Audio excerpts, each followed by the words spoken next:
आज मी असा चिवडा बनवलेला आहे की जो खाताबरोबर शरीरात एकदम तरतरी येईल आणि मूड फ्रेश होईल। कधी काय होते, भरपूर घरात कामं असतात किंवा ऑफिसमधून आल्यानंतर किंवा मुलं शाळेत आल्यानंतर खूप थकलेले असतात।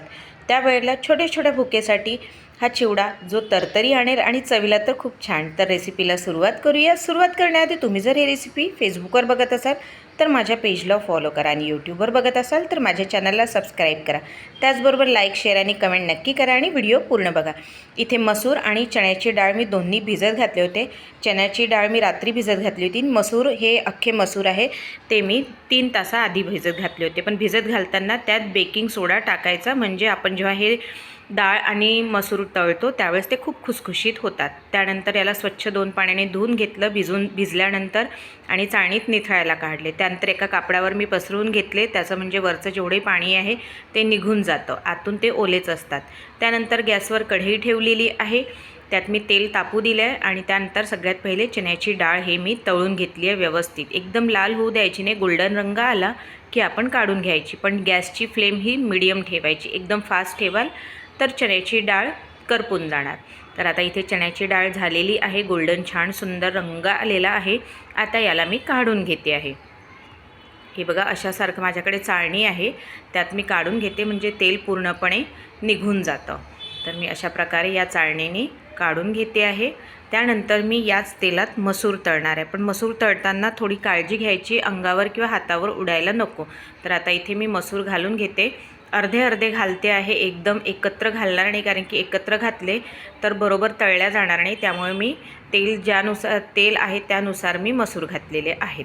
आता याला आपण छान मीडियम आचेवर तळून घ्यायचे। बेकिंग पावडर टाकल्यामुळे हे जे भिजवताना जे बेकिंग पावडर टाकलं होतं त्याच्याने खूप खुसखुशीत असे लागतात आणि ते तळताना पण जास्त तेल ॲब्झॉर्ब करत नाहीत, म्हणून मी भिजवताना त्यात थोडा 1 चमचा मी बेकिंग सोडा टाकलेला होता। आता मसूर पण तळून झालेले आहेत, आता त्याला पण मी काढून घेते आहे एका भांड्यात।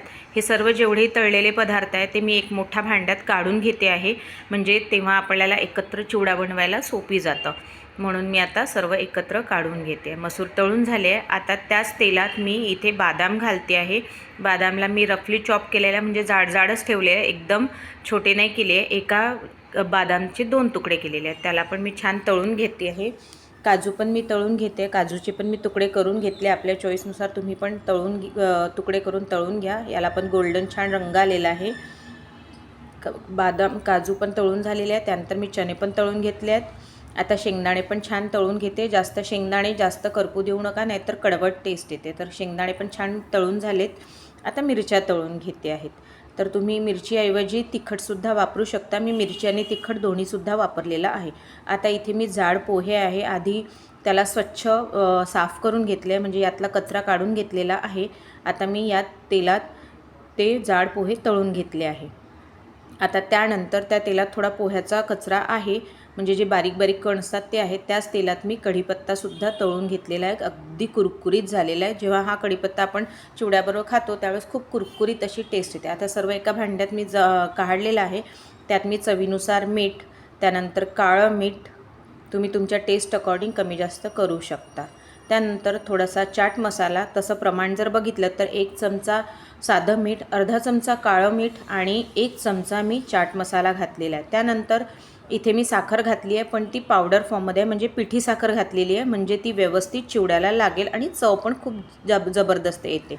तर इथे आपल्या चिवड्याची चव जी आहे ती इतकी भन्नाट आहे की खूप जबरदस्त। त्यात मी इथे गाठिया, ह्या रेडीमेड गाठिया मी आणल्या होत्या, त्या मी घालून घेते। याची रेसिपी जर तुम्हाला हवी असेल तर मला कमेंटमध्ये नक्की लिहा। ही बुंदी मी घरी बनवलेली होती, तर माझ्याकडे अवेलेबल होती, ती पण मी घालून घेतली।